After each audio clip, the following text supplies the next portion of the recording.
Pour cette méditation, j'avais envie de vous proposer d'explorer certaines questions en soi.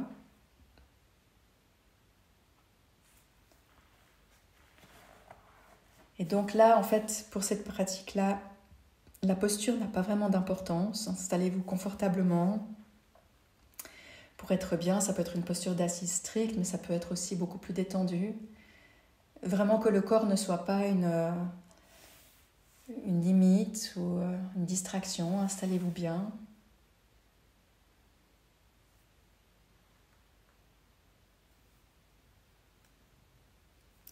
Et on va répondre en nous-mêmes à 4 questions. En l'occurrence, ces 4 questions posées par un maître bouddhiste.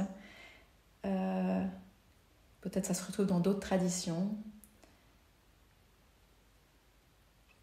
Et la première question à se poser, c'est qu'est-ce qui vous rendra inconditionnellement heureux ? Qu'est-ce qui ferait que vous soyez absolument inconditionnellement heureuse ou heureux ?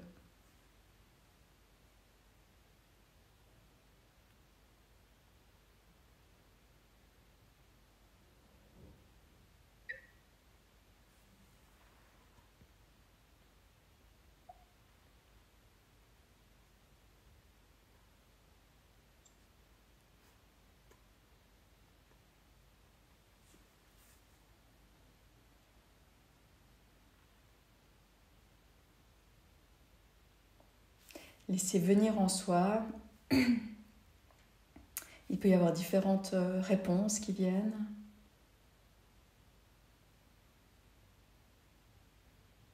Accueillir celle qui crée un mouvement ou une sorte de certitude.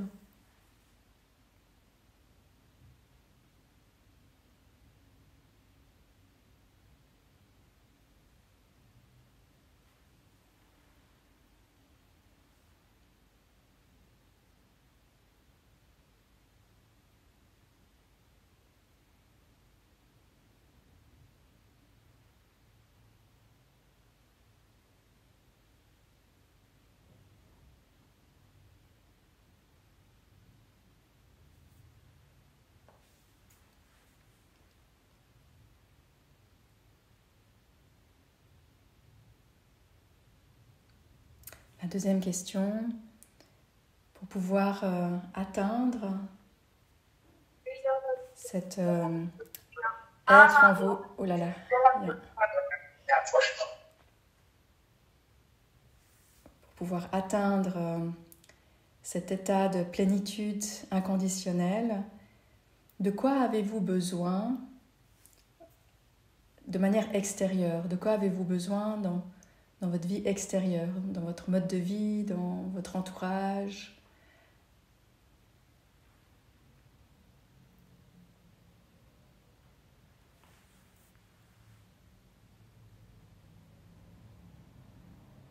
Est-ce que quelque chose doit changer autour de vous ?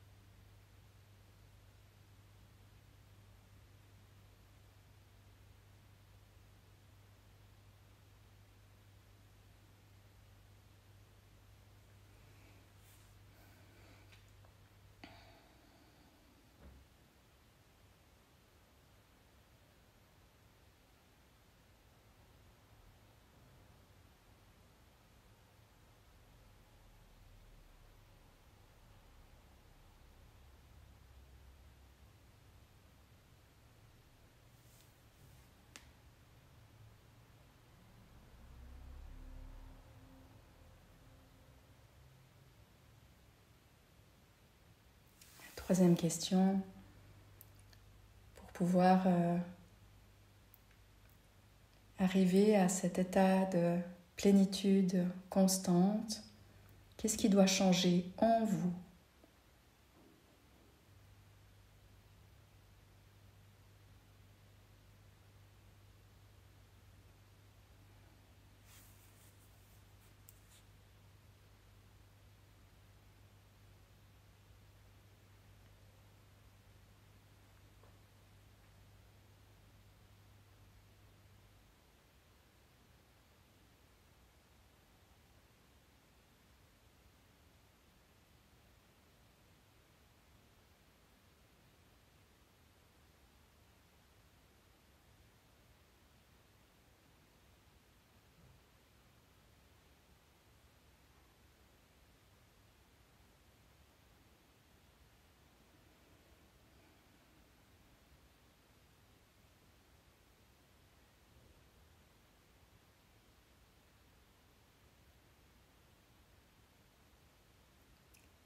Et la dernière question.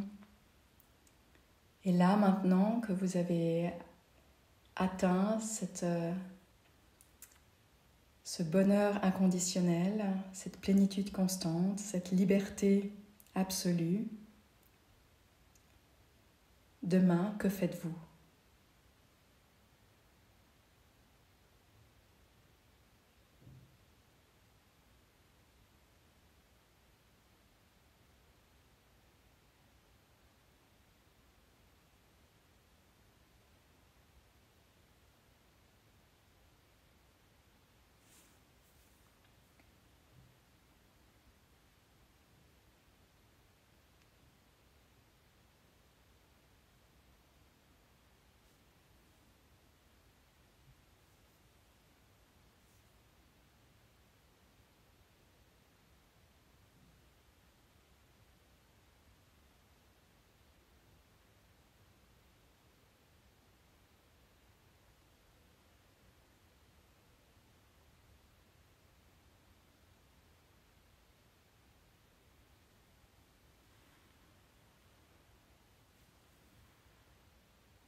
Et avec ces questions-là, s'entr'ouvre la porte du possible. Il est rapporté depuis la nuit des temps qu'un état de liberté en lien avec une paix et un bonheur absolument stable est possible. Que cette liberté intérieure est accessible en nous depuis tout le temps.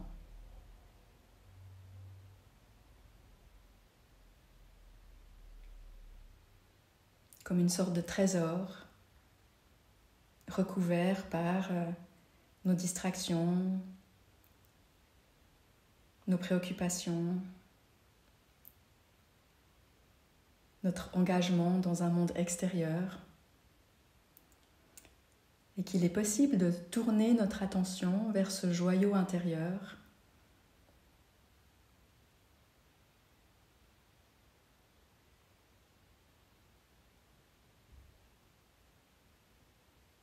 et qu'en réalité, il n'y a pas vraiment d'effort à faire. Il ne faut pas creuser très profond avec des grosses pelles.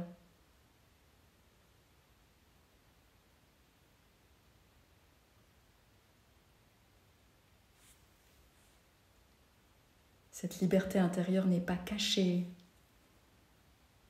ni difficile à trouver. En fait, en réalité, il n'y aurait rien de plus simple, puisque c'est déjà ce que nous sommes,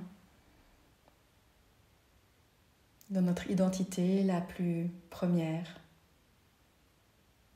la plus fondamentale.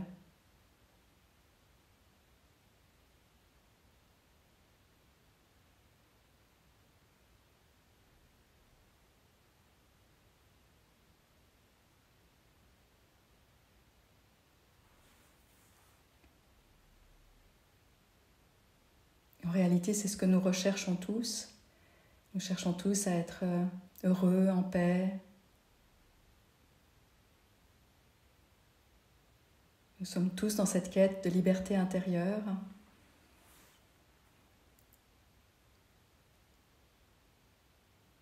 Simplement, nous allons toujours dehors pour la trouver, dans un meilleur contexte, dans une meilleure relation, dans une meilleure acquisition, dans une plus belle expérience.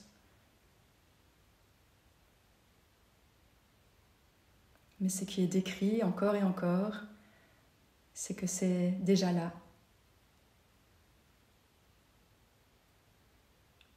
Comme la vague qui est déjà à l'océan.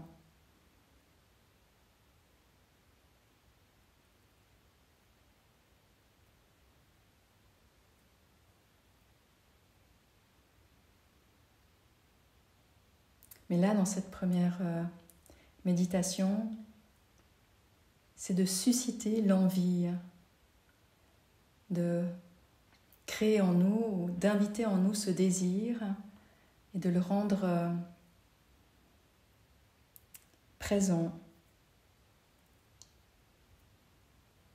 de le laisser devenir notre guide.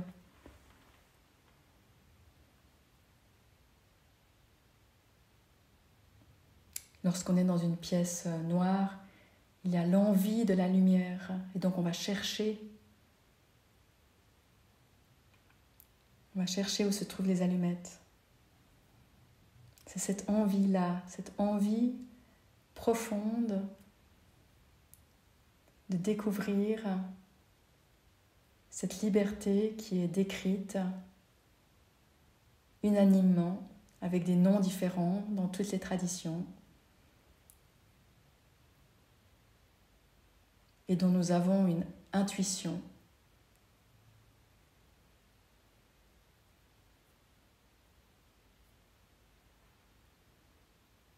Une liberté intérieure dont nous avons peut-être parfois fait l'expérience à certains moments, dans des contextes privilégiés ou au décours d'une méditation.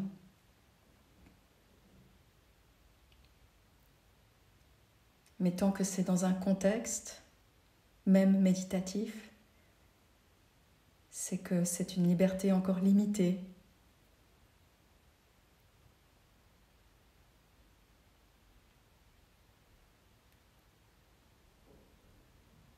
Mais peut-être là, juste ce soir, de rester simplement en contact avec ce désir, cette envie, cet appel de la liberté, cet appel du bonheur inconditionnel.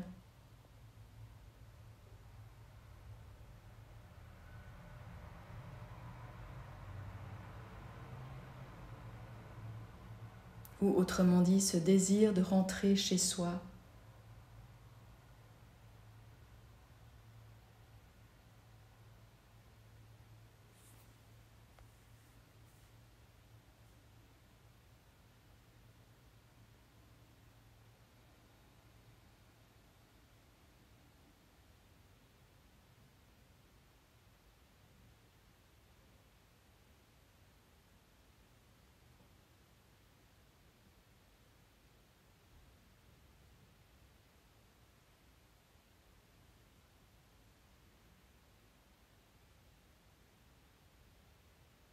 Le paradoxe de cette direction, c'est qu'elle peut bien être guidée par des mots, décrites dans des textes,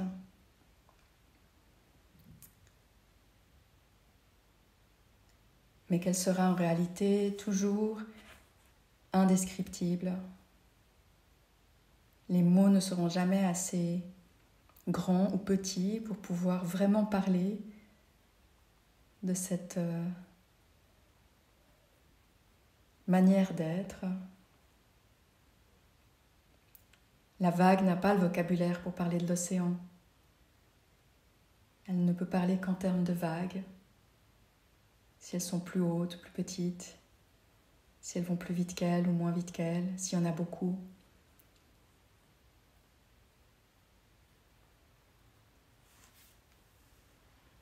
Et donc oui, il y a des enseignements sur la conscience non duelle,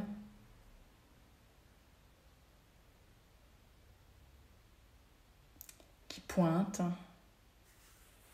mais qui ne sont jamais.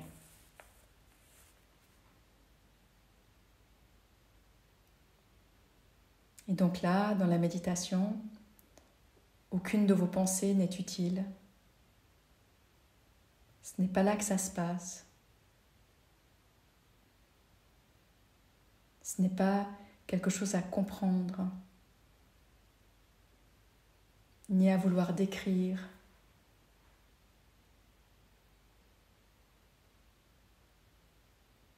Il n'y a pas de logique.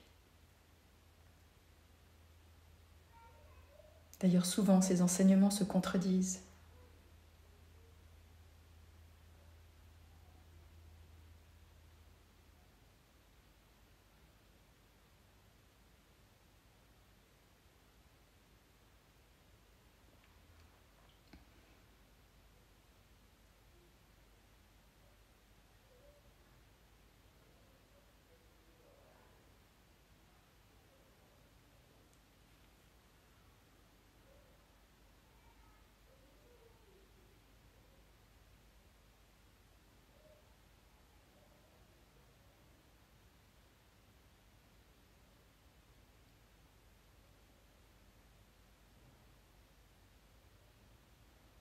Il n'y a donc rien à comprendre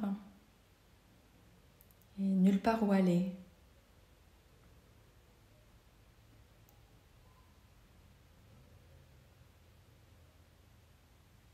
La source de ce bonheur inconditionnel que nous cherchons est déjà, et depuis tout le temps, ce que nous sommes.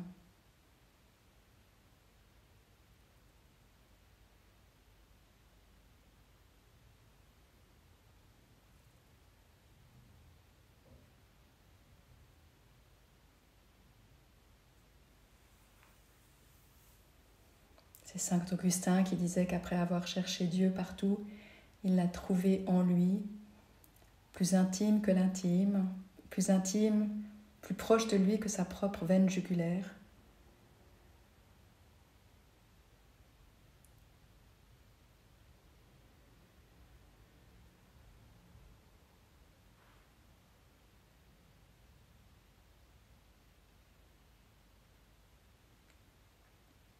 Là, dans la banalité d'être assis un lundi soir, un jour d'été, chez vous, dans votre quotidien, dans ce monde, dans cette banalité-là, pourtant, au cœur de cette banalité se trouve le joyau de la liberté.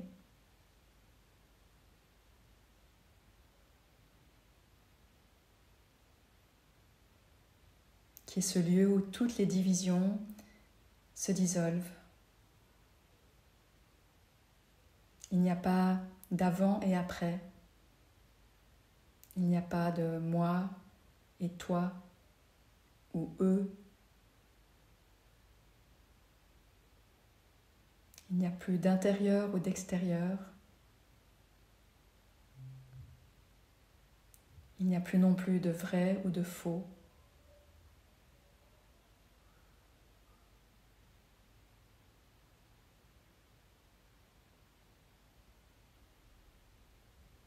Là où tout est un.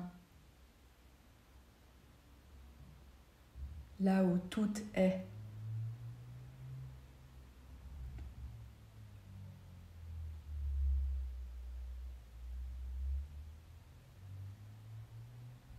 C'est une des grandes conclusions des Védas, Tat Tvam Asi. Tu es cela.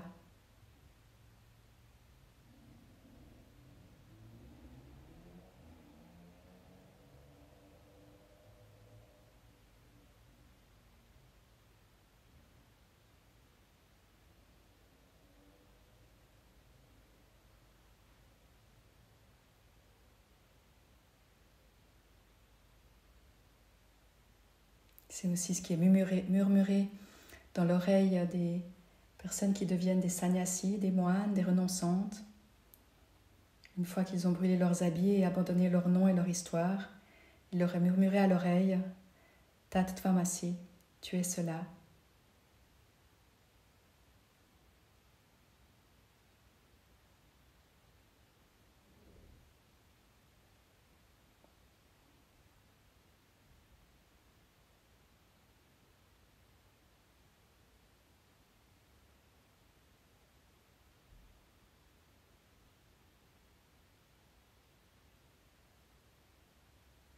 Une manière d'en parler, ce serait « Repose-toi au cœur de toi-même ».